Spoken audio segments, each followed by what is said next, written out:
Peace world, what's good? It's Wyking here today for another episode. We have a very special guest in the building, as we always do. I'm here with my good sister, Nicole Bascomb, a Garfield Central District native. Absolutely. Garfield High School alumnus, University of Washington alumnus, owner and designated broker for Bascomb Real Estate Group, and board member for the National Association of Real Estate Brokers. Correct.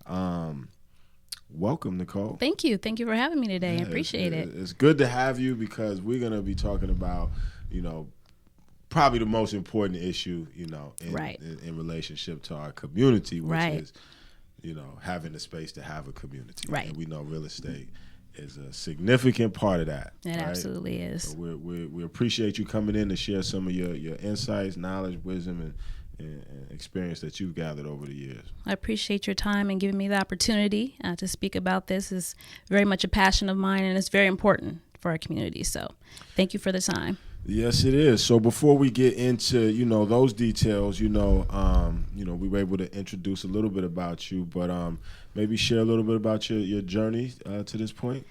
Yes. So as you said, I'm a CD born and raised, Garfield alumni, Bulldogs forever. I did leave to go to a HBCU from high school, but, money's funny sometimes, so I had to come home and finish at the UW. So I'm a UW alumnus.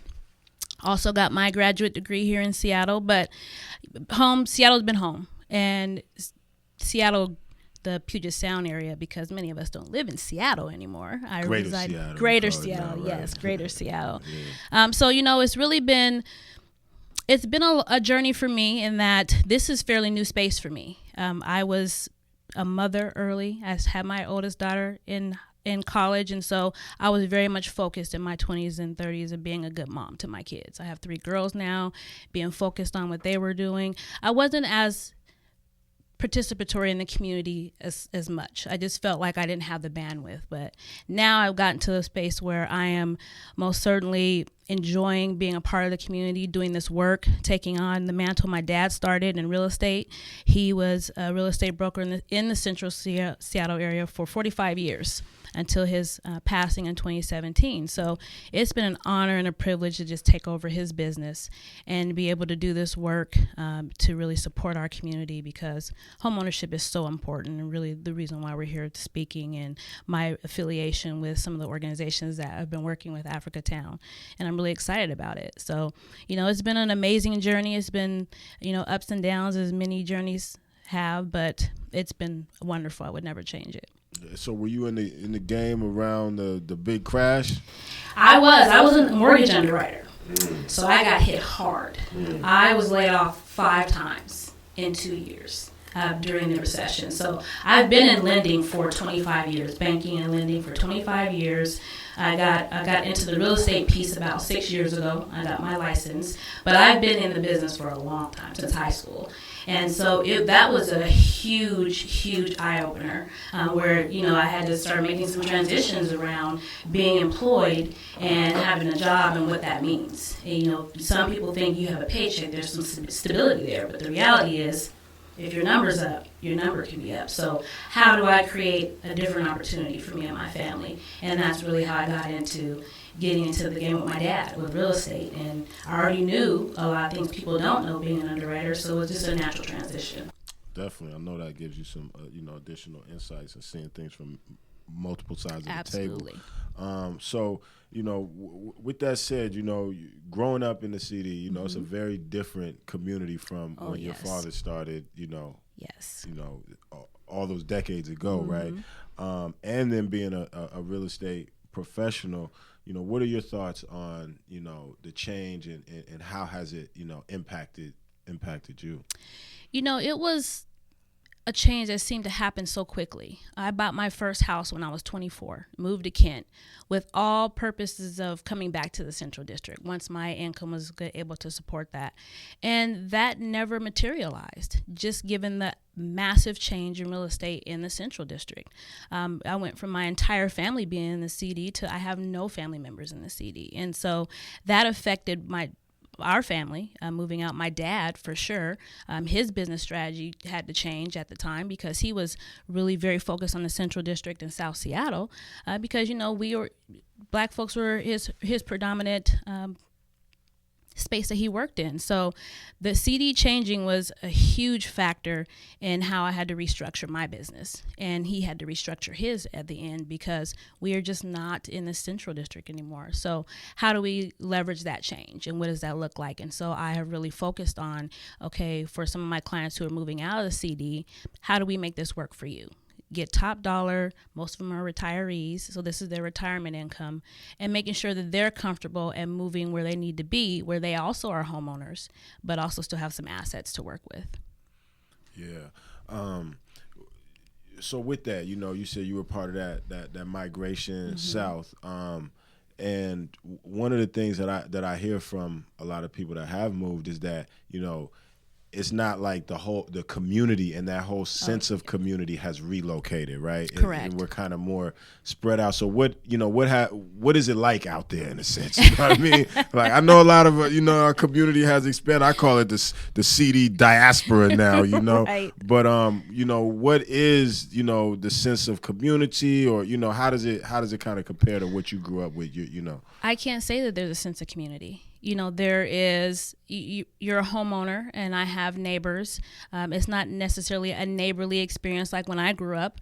When we grew up, all our friends were on the block or within 3 or 4 or 5 blocks. We all walked around the neighborhood, did everything in the neighborhood. We hung out. We did all those things. That's not an experience my kids had. They had to travel because I wanted to keep them central. But that neighborhood aspect doesn't exist out south. And even though my clients, a lot of them move out south, it's been really difficult to try to centralize our community, given people's capacity. When they're buying, where can they buy?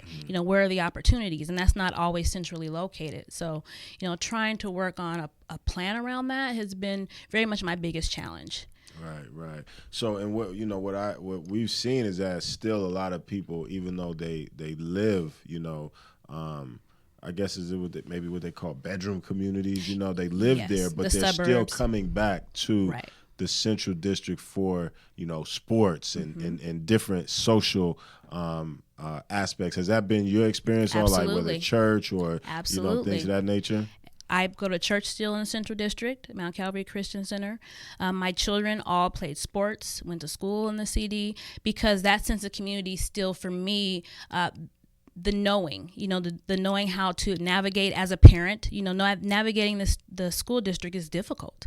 I mean, if you don't know how to do that, particularly in some of these suburbs, your child could fall through the cracks, even though they have a parent who's a major advocate, which I always was. So being able to be in a district where my children, I know how to navigate it was supremely important. And then having that sense of community, like you said, with sports. My daughters played softball and basketball, and it all happens here in the Central District. My younger daughter still plays.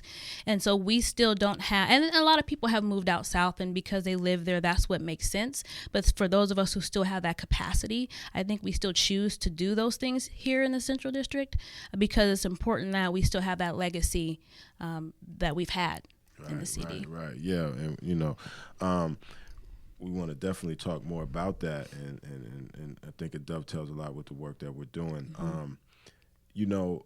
As a community has declined, the Central District was a high percentage homeowner community. Yes, it was. And many, you would assume that, with the prices going up, that, people are selling and buying out there. But what we've actually seen is that countywide, the home ownership numbers are down for Black people. Correct. Yes. And a lot of that happened because a good majority of those folks who were homeowners were our grandparents, right? And our parents. And so in the 90s, when home values were not what they are now, you would go knock on, say my grandmother's neighbor got a knock on her door and they offered her $180,000 for her house in the 90s. Well, when you paid $15,000 for it and your taxes now exceed your fixed income, so you can't pay your taxes, $180,000 sounds like a lot of money. So you sell without putting it on the market, and exposing it and getting top dollar because this person came and offered you money that you wouldn't necessarily have. And so we saw a huge migration of people moving out who were older, who didn't necessarily have the capacity or the information to buy again when they moved. So they took that money, maybe went and rented somewhere else, South King, probably South Seattle, and the money wasn't used to invest. And that's really important. You know, when you're selling your house, what are you using with those assets? And a lot of them did not buy. And a lot of them didn't have the capacity to buy because many of them didn't sell in the traditional way where you had a broker who listed, who's also helping you on the back end. Okay, what's your next move? You know, when you have that investor come and knock on your door, it's just about the money. And that next move isn't one that's, you know, financially feasible for a lot of people. Yeah, and to your point, you know, with a lot of our grandparents, like you said, our seniors in the community selling, well, you know, now we're also seeing them, you know, passing, you know. Right. And so as they pass, right. you know, there's different, you know, there's lots of different situations. Exactly. But even in the best situation, in terms of having, you know, wills and things like that in place, you know, you have the children or the siblings, and then they just, you know, everyone divides it up, and it's really not enough to make a next strong move, you know. And so if everyone gets 100,000 or 150, what can you really do with that, right? Exactly. So and we don't have that generational wealth that the white community has, where they're able to keep a family home because everyone else probably used that family home to buy a home. And a lot of times we didn't have that in our community. That's something that we're still trying to build, is that generational wealth.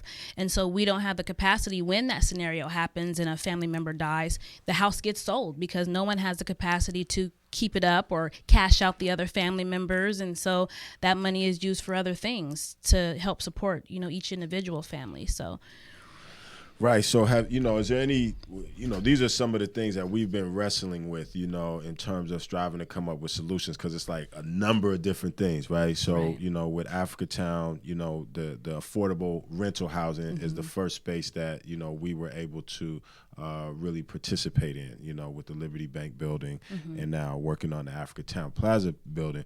But preserving home ownership or finding solutions that allow people, if they need to sell, to do that, but then if we could find ways to have the community still hold it to continue the legacy, this is one of the challenges. You know, what have you, you know, kind of come up with any solutions for us, you know, around that part? Well, it's part of my business model. So I'm not just a real estate broker just to be selling real estate. It is very much a passion of mine to help support my community and support my people, because I know how important homeownership is. Homeownership is the spring that hope springs eternal, where everything comes out of that, from, you know, educational indices, health disparities, capacity to go to college. All these things are really based around homeownership, and people don't understand that. It's not just about owning that piece of house. It's about what those things it supports. And so in doing that, I really try to help my clients. One, it's important to have a professional,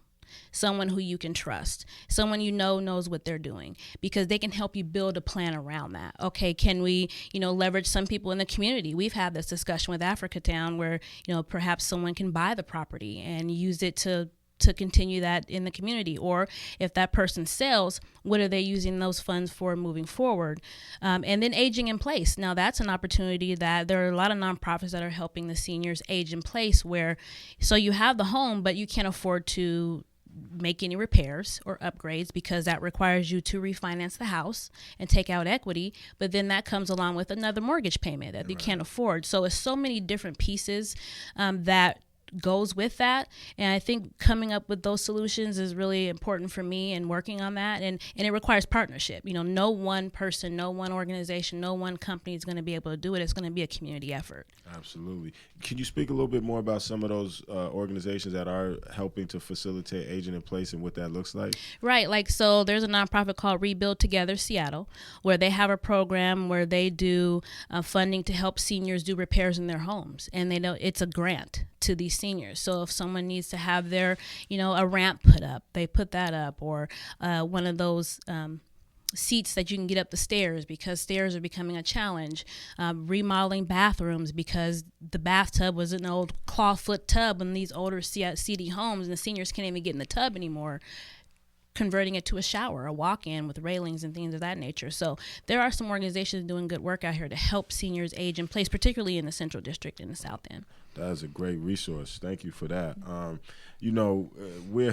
We've been, keeping the good fight alive, you could say, because some people's perspective is, oh, well, it's gone and there's nothing you could do, And so our perspective is kind of like, well, it should never be as if we were never here. Right. It may not be exactly what it was, because nothing will be exactly what it was. Right. But it should be, something. What are your thoughts on, I guess, our efforts around preserving and developing a future for Black people in the city and in Seattle? Well, it's definitely been a progression for me. I think that as you age and as you become, much more wiser in the information you have, it's about how do your thought process change. And so I was one of those people like, okay, well, we're gone. Let's try to figure it out somewhere else.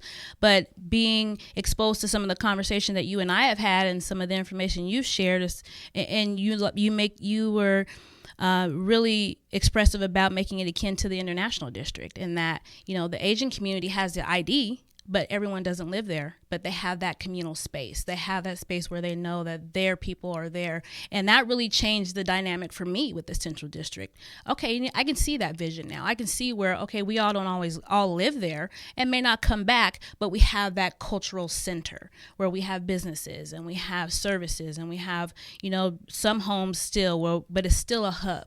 And I have, transitioned to that thought process as, okay, I can see that and I can get around that and I can put my arms around that in every way. And how do we support that? And I think it's important that we do that, because I agree with you. I don't want it to just be we weren't there, because our impact on the Central District was amazing. Garfield High School, we know back in the 90s, white kids were being bused into the city when it was still 80% Black folks. But we've had such a legacy that we don't want to lose that completely. And it's important that we value that and we continue to work to maintain that. Yeah, I mean, we strive to have be optimistic but realistic at the same, and balance those two things, and we are, excited to, the ownership piece is critical, and so we are excited to be joining with NAREB and the work that you guys are doing, not only locally but nationally. Can you speak for those that are not familiar with the organization? Can you talk about a little bit about the organization, what those initiatives are, and what you guys are doing here locally? Absolutely. So NAREB stands for the National Association of Real Estate Brokers. So NAREB is the oldest Black professional trade organization in the country. Wow. And it was started because the National Association of Realtors, whom a lot of people know, wouldn't allow Black brokers to be members. So we couldn't be members of that trade association. So several brokers it was in Fort Lauderdale, Florida in 1947, came together and started NAREB because we needed to have that support with one another. Real estate is not just about, a one-off, that one brokerage, that one, particularly in our community. It requires all of us working together. So in doing that, NAREB has blossomed into an amazing national organization. We have our president, who's on Capitol Hill, working with our representatives around housing for Black folks, because it's important. And in that, we have several initiatives we're running. Our most recent one is the 2 Million in 5 campaign, where we want to put 2 million Black people in homes in 5 years. So full ownership, home ownership in a 5-year span. And we also have a new initiative we just launched called the House Before the Car. And that's really focused on millennials, who are a huge population right now, that it's important that you buy a house before you buy a car, because there's so many facets that come to home ownership that a house can buy you a car. You can, you buy your home in a few years, refinance it, take money out, and pay cash for your car. Well, you can't do that with a car. A car is a depreciating asset. So you buy a car, a $900 car payment, you could have bought a house with that kind of house payment. So we're running these initiatives to really focus on home ownership, because every indice shows home ownership is where the health and well-being of a community comes from. And so it's important that we are offering that to the community. Well, man, we're, like I said, we're excited to be joining 2 million and 5, and I guess pushing the car, what is it? The House Before the Car. House Before the Car as well. And so Africatown Community Land Trust is, partnering with NAREB on an event this coming Saturday, December 7th. I attended, and was honored to be able to present at your previous Building Wealth Through Homeownership event, and I just thought the information and resources that were presented there were so good that we wanted to really bring it to to the heart of the to the Central District, and really use our platform to bring as many people to that information as possible. Can you speak about what this event will be, what that event was like, and what people can expect on December 7th? Absolutely. So we had our homeownership event in September. It was September 28th. And NAREB is not just real estate brokers. We have insurance agents, we have lenders, we have so many different people who are in the real estate industry, investors, and we all come together in order to provide these services to our community. So our last event we had was really kind of like a symposium where we had different tables, or we had people with different lines of businesses. We had insurance, we had real estate, we had a NAREB table, we had lenders there who really can provide real world on the ground information. So anything we were sharing, when you're having you speak there as well, anything we're sharing, they could go offline and speak to someone who's specifically in that line of business and talk with them about that. Okay, you need to work on your credit. Maybe you're not quite ready to buy, but we had a credit repair specialist there. We had someone who maybe they're ready to buy, but they need to have some discussion around insurance. We had an insurance representative there. I was there as a real estate broker. Okay, I'm ready to buy. I've taken some steps. Let's talk. So we provide all those services, and that's what we're going to do also with Africatown on the 7th, is provide that information so that people can come away with real information, empowered, not just coming to another speaking engagement where they don't really have anything that they can activate. Get you motivated, but you can't. There's no activation. Right. So there'll be actual activation there where I had 2 people who are currently looking for homes coming out of that transition, because we had so many discussions around, really getting rid of some of the barriers that people think. Right. That's what I really found was impactful, was the myth busting. Yes. Right. And so there's a lot of, come to the event and you can get the full, but just what are some of those myths you think that are psychological barriers for people? Right. Well, most of it is around income, assets, and credit. So one, income. I don't make enough money. I only make $50,000, $60,000, even $40,000 a year. I can't buy anything in Seattle. Well, you may not be able to buy in Seattle proper, but there's still many opportunities in King County to purchase. Most of my clients, about 45%, would be considered low or moderate income individuals. And I haven't had one person not buy a home. Wow. So income is not a barrier. If you're willing to be flexible to an extent about where you want to live, and we're not talking about rundown or anything of that nature, but you may have to come out of Seattle if you're used to being in Seattle. Right. But you can use that house to then bring yourself back at some point. Right. That's what homeownership can do. It's an asset. It builds wealth. What they call it a starter home, right? Exactly. Where you start is not where most people end up, right? Exactly. And that's the other myth, is they think they buy this home and it has to be the home they're going to retire in. Very many Americans buy multiple homes. Most Americans buy 2.5 homes, so 2 to 3 homes. So your starter home is just that. It's a starter home. It gets you started, but you're starting to build that asset that's going to help you move to the next level. So those are some, and then credit. Some people think, well, my credit is not good. Well, Seattle Credit Union has a program where you can have a 580 score and buy a house. Now, your rate's probably going to be higher, but it gets you in the door where you can get that starter home. It may be a little higher interest rate, but once you clean your credit up a little bit, you're in the house for a few years, you can refinance out of it. You can even sell it and or move up. You can turn it into investment property and move up. There's so many different opportunities. And then the third one we find is assets. People think they don't have enough money.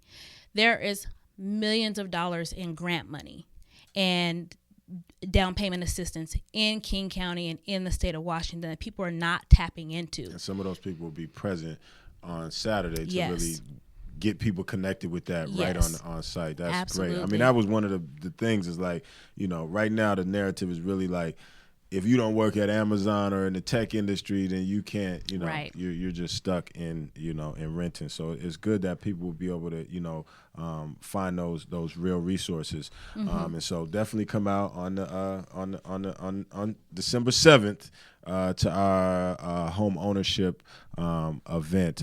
So we have this last segment, Dropping Gems, Okay. where you can really just give, pointed insight and tips to folks. So I have a couple, do you have any tips for folks who may have been thinking home ownership is out of their range, or first time home buyer? Come to the event. Okay. All right. We'll take Come that. to the event because I don't have enough time here to really discuss all the things that there's the psychology around not being able to buy.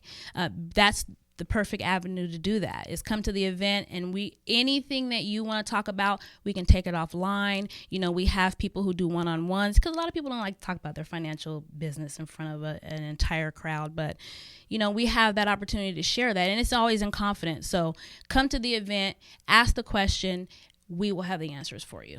Okay, cool. And now, there is a big, kind of wave around, get into the bag through real estate, there's a lot of, you look on social media, a lot of promotion around, it's good. I think buy the block bag, invest. Real estate is key. Some of the things you're saying for people that are looking to real estate, beyond, as investment opportunity, do you have any tips? Because I know you can, you don't want to just go off emotions, right? So any tips for people thinking about real estate as really an investment or business opportunity? So it depends on what kind of opportunity we're talking about. So if you want to just get into, maybe you want to start owning properties as a landlord.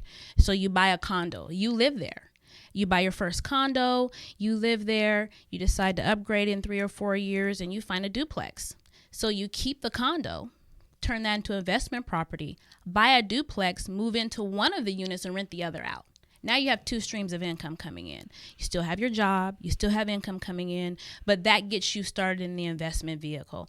The one thing about real estate investment in TV and social media is really kind of ruined it, I can say, is that this flipping, this whole thing around flipping property, and you really have to know what you're doing to be a flipper, and you really have to have the assets to do that, because when you buy a home and you're flipping it, you have to be able to have at least a 20 to 30% turnaround when you're flipping it. So that means you're buying a property that you have to do some extensive updating to. So you have to pay the mortgage while you're updating it. You're not making any income while you're doing that, and you're paying while you're doing this upgrading. So really getting into this real estate investment business really depends on how you're trying to do that, and really finding someone who can counsel you through that.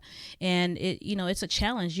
My dad had a friend, George Noble. He's still real estate. He still owns, Greenstone properties in the King County. He had a perfect analogy at my dad's funeral, ironically, talking about real estate is a jealous mistress. You really have to be real serious about it, and you do, because real estate can be feast or famine.